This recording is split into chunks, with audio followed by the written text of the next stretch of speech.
Bonjour et bienvenue à l'émission Chrétien comme Christ.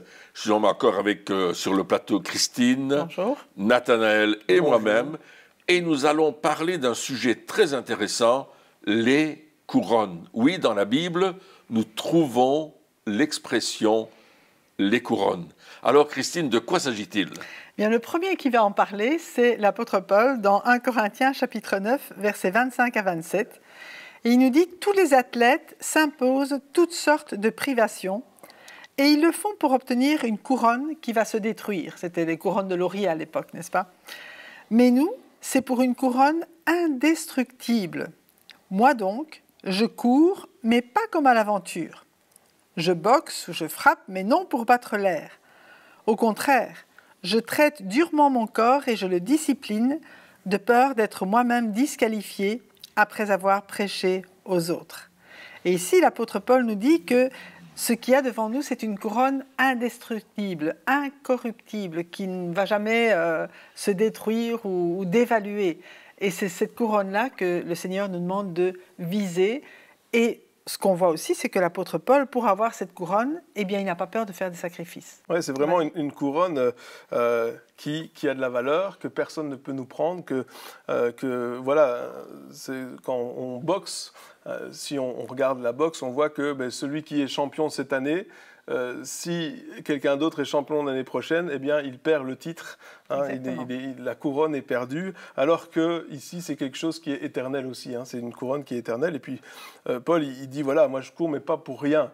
Et des fois, on en a parlé dans l'émission précédente, mais on fait des choses pour rien. Ça n'a pas. On court à l'aventure, ouais, tranquille, comme ça, un petit peu comme Forrest Gump, pour ceux qui ont vu le film, qui pendant 2 ans a couru. Pourquoi ? Pour rien, juste parce qu'il avait envie de courir et ça sert à rien, ça nous mène nulle part, ça n'avance rien à notre vie.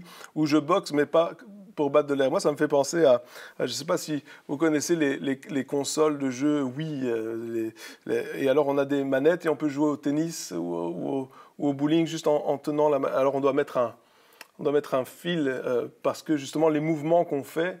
Alors, si vous faites ça et que moi j'aime bien le tennis et donc vous jouez au tennis mais dans l'air, eh bien ça va vous faire plus mal au bras, parce que votre bras lorsqu'il tape l'air, si vous donnez toute votre force, que vous êtes dans le jeu, donc vous tapez aussi fort que vous pouvez et puis finalement vous allez vous faire plus mal que si on joue vraiment au sport. Et je me souviens, j'avais joué avec un ami au bowling avec ça, puis il avait lancé la manette dans la télé, enfin... il l'a lâché dans la télé, boum. Mais des fois, on fait des choses, justement, et c'est des œuvres. Et on peut penser, on le disait déjà, mais des fois, on peut penser que les œuvres qu'on fait, on les fait pour servir Dieu. C'est pas mauvais à la base. C'est pas mauvais de courir, c'est bien, c'est de l'exercice. C'est pas mauvais de faire de la boxe, enfin, sauf pour celui qui se fait frapper, mais... Il n'y a rien de mal à ça, de s'entraîner, mais si le but n'est pas le bon, on perd notre temps. Oui. Et après, Paul, il dit, oui, mais par contre, quand je sais que je fais les choses pour la bonne raison, alors je n'ai pas peur de traiter durement mon corps, de me discipliner. Ça veut dire quoi ? Moi, ça me parle et ça me dit que les choses que Dieu veut qu'on fasse, on n'a pas forcément envie de les faire. Ça, c'est vrai. Parce que là où on dit le mot discipline, on ne se discipline pas pour quelque chose qu'on a envie de faire. On se discipline pour quelque chose qu'on ne veut pas faire. On se force, si par exemple on doit faire un régime, alors moi je ne suis pas très fort pour ça, mais si on doit faire un régime, on se discipline à ne pas manger des choses qu'on aime pour perdre du poids, ou si on veut, je ne sais pas moi, atteindre un certain but. On voit qu'on parle des athlètes, ils veulent atteindre un certain but, et donc tous les jours, ils vont se lever à 5 heures du matin, ils vont commencer à faire des exercices. Je suis sûr qu'ils n'ont pas envie de le faire. On n'a pas envie, il y a des choses que Dieu nous demande de faire qu'on n'a pas envie de faire. Et on revient à ce qu'on parlait précédemment, les sentiments. Ah oui, mais je ne sens pas que Dieu veut vraiment que je fasse. Non, Dieu veut que tu le fasses, mais ton corps, lui, il ne veut pas. Mais la motivation du sportif, un coureur qui va faire le Tour de France, c'est de gagner le Tour.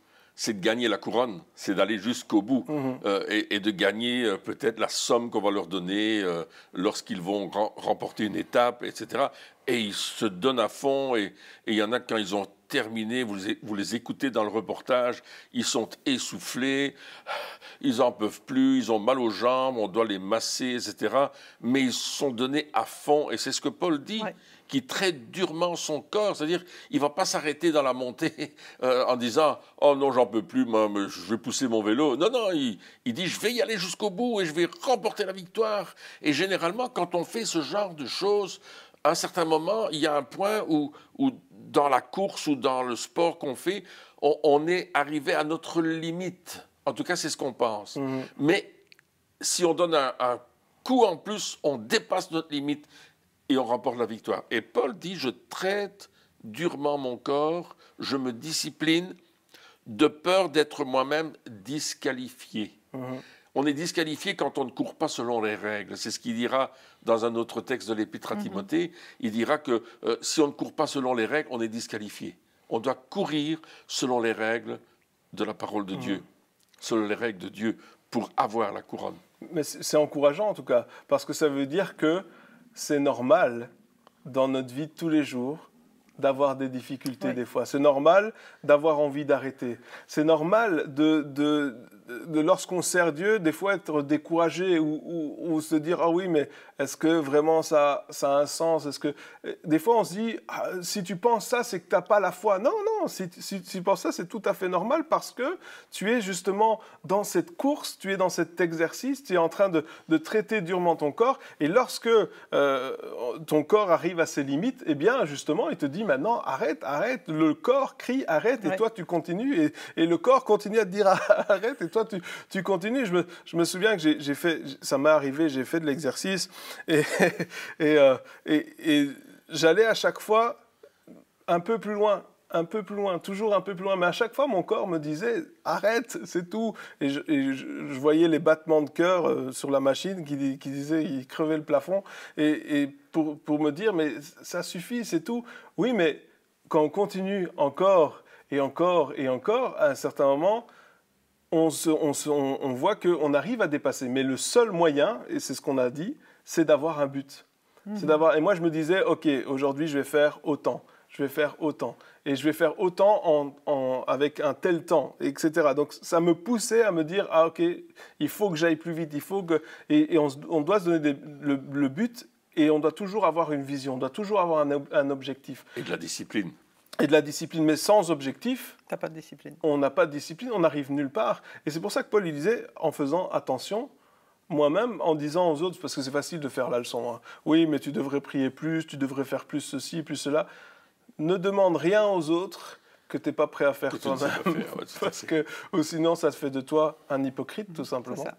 Et à ce moment-là, tu peux donner un exemple avec les bénéfices aussi que ça rapporte. Parce que le coureur ou bien...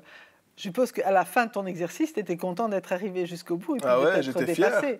Donc il y a une joie qui vient à la suite de ça m'est arrivé de prendre des photos du truc en disant « Regarde, j'ai réussi à faire autant de calories ou je ne sais pas, de trucs. » Tellement on est fiers d'avoir réussi, mais pour ça, il faut payer le prix, il faut y aller. Et alors, Christine, est-ce qu'il y a différentes couronnes? Il y a différentes couronnes. Et il y en a une autre dont Jésus parle dans l'Apocalypse, chapitre 2, verset 10.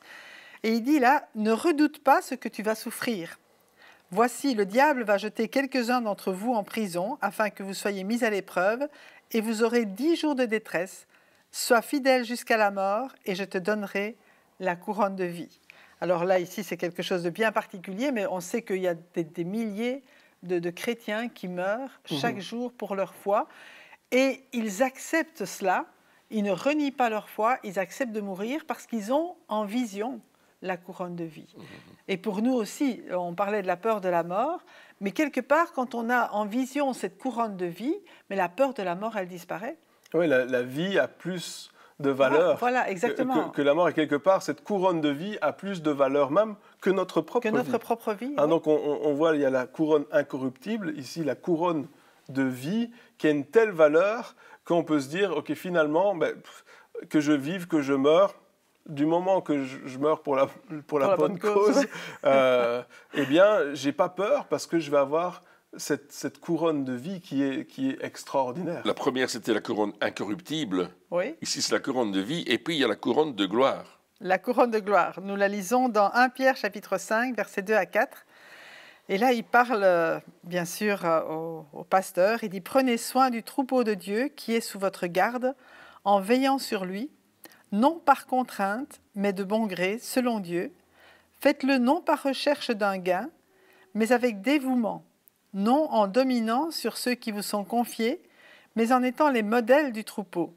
Ainsi, lorsque le souverain berger apparaîtra, vous recevrez la couronne de gloire qui ne perd jamais son éclat. » Et j'aimerais dire, c'est particulier qui dit ça, je vais dire, aux bergers, aux pasteurs, à ceux qui ont charge de troupeau, parce que s'il y en a bien qui n'ont pas de gloire ici-bas, c'est bien eux, parce que quelque part, le fait de devoir veiller sur des personnes, ils reçoivent pas mal de flèches aussi, et de souffrances aussi de leur part. Et s'ils recherchent la gloire humaine, ils n'arriveront jamais, et nous n'arriverons jamais à obtenir la gloire que Dieu a en réserve. Ouais, c'est ça. Juste avant, on a parlé donc la couronne de vie, et il parlait de la mort, justement, versus la mort. Et ici, c'est l'inverse, parce que justement, lorsque on s'occupe de personnes, lorsque on pourrait essayer de chercher la gloire, on pourrait dire, ben oui, mais à un certain moment, j'ai besoin de reconnaissance. J'ai besoin qu'on puisse me dire, pasteur, moi je me souviendrai toujours, j'étais dans un autre pays et j'étais allé dans une église et j'étais dans le public et à un certain moment, le pasteur, il était... alors, j'ai rien contre ça, mais c'était pas une chaise, il était sur la scène, sur un trône, je veux dire, un trône avec de l'or, quoi. Enfin, je veux dire, c'était le truc, waouh. Et à un certain moment, il y a un monsieur qui passe à côté et qui lui touche son pied sans faire exprès, il trébuche sur lui. Et ce monsieur est arrivé, s'est mis à genoux devant le pasteur pour lui demander pardon. Et il avait l'air genre, si je ne demande pas pardon, je vais mourir. Tu sais, vraiment l'espèce de supplication de « Oh, pitié, ô grand maître, votre furie ne s'abatte pas sur moi. » C'était vraiment ça. Et j'étais là et j'étais horrifié par la scène que j'étais en train de voir. Et je me dis, mais... c'est pas ça que Dieu veut. Non. Dieu, d'abord, lorsqu'il nous appelle à être serviteurs, serviteur, ça veut dire serviteur. Ça veut dire c'est en dessous, c'est pas au-dessus. Ça veut dire serviteur. Et que le monde nous connaisse ou qu'il ne nous connaisse pas, que le monde nous reconnaisse ou qu'il ne nous reconnaisse pas, on en a déjà parlé, mais l'importance n'est pas là. L'important, justement, est de dire, voilà, je vais servir, pas pour... à un gain, pas pour qu'on puisse me donner des choses, pas pour que je puisse avoir des récompenses, parce que là aussi, lorsque des personnes... Des récompenses humaines. Des récompenses humaines, parce que là aussi, lorsque des personnes sont bénies par un ministère, eh bien, certaines personnes ont le cœur de donner, ce qui est bien.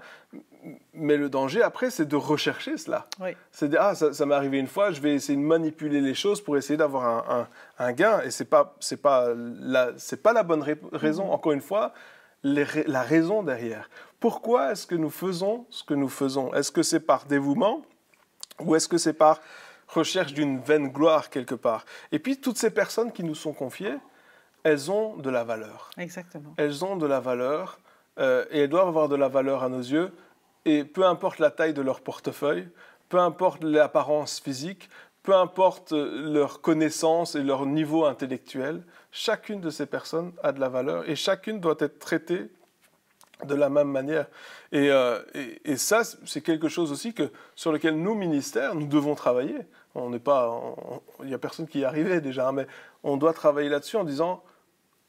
Chaque personne a de la valeur pour Dieu. Pour Christ est mort. Ouais, c'est ça. Et puis il dit, prenez soin du troupeau. Et il y avait un pasteur qui disait un jour, ce que Dieu veut, c'est des pasteurs qui sentent la brebis.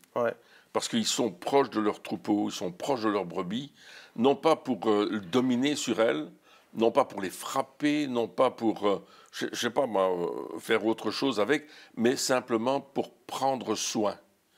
Et une brebis, ça demande beaucoup de soin, ça demande beaucoup d'attention. il y a toutes sortes de choses qui se passent et pour lesquelles on doit intervenir dans la vie de la brebis pour qu'elle puisse tenir ferme et devenir une bonne brebis. Et c'est ce que Dieu nous demande. Et il dit, si tu fais ça, eh bien, tu vas recevoir une couronne de gloire dont l'éclat ne cesse jamais de briller. Dieu met de l'importance à tous ces anciens, ces pasteurs, ces hommes de Dieu, ces serviteurs qui ont revêtu leur salopette, leur costume de travail pour s'occuper du troupeau et pour prendre soin de chaque brebis. C'est très, très, très significatif de ce que Dieu nous demande de faire quand on veut servir. Ce n'est pas une question de parler au micro, ce n'est pas une question d'être devant une foule, c'est une question d'être prêt à laver les pieds de nos contemporains, être serviteur. les gens qui sont là, comme Jésus l'a fait. Être serviteur à chaque instant. Ouais. Et dans ces conditions, Paul, dans l'Épître aux Colossiens, va dire aux Colossiens, justement, c'est vous qui êtes notre couronne de gloire. Amen. Ouais. C'est le fruit, c'est les fruits durables. Oui. Parce que justement, si le but c'est d'avoir de plus en plus de monde, etc., on va commencer à bâcler, on va commencer à dire, ouais, non, on va s'occuper. Alors on va s'occuper comment?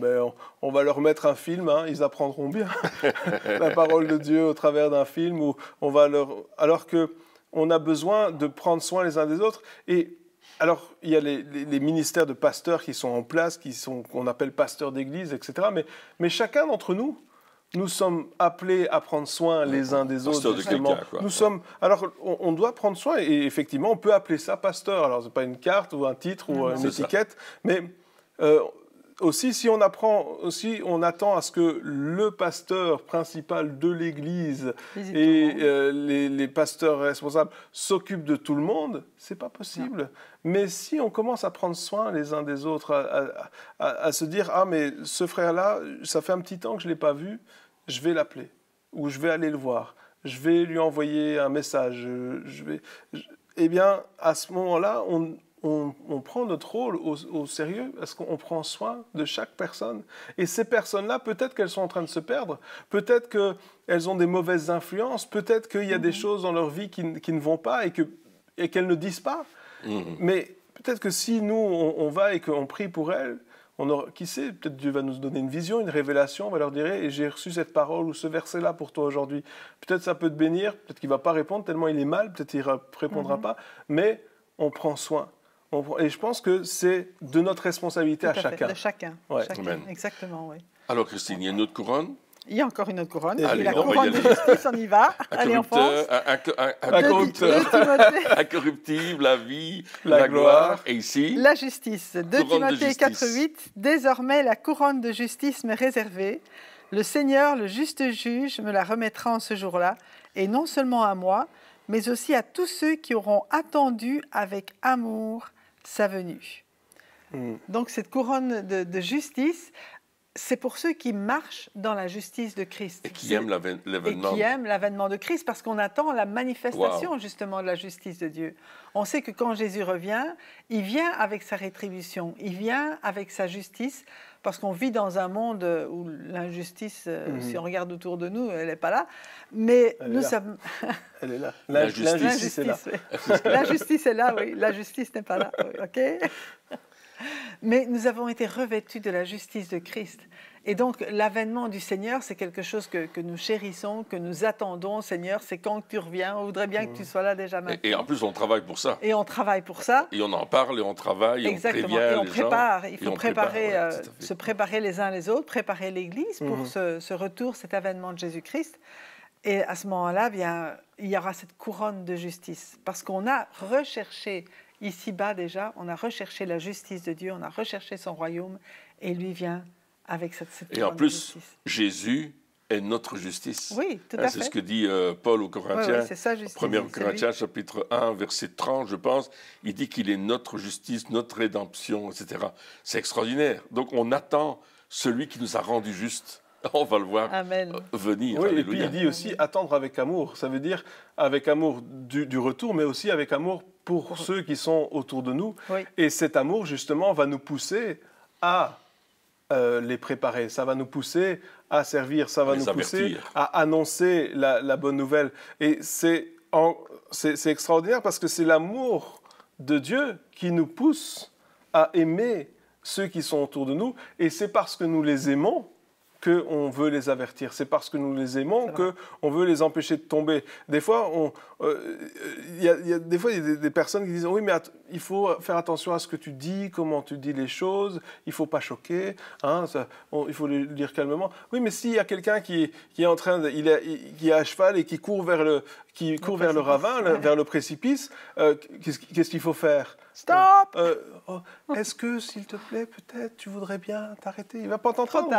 Il va continuer, il va courir, il va tomber dans le ravin.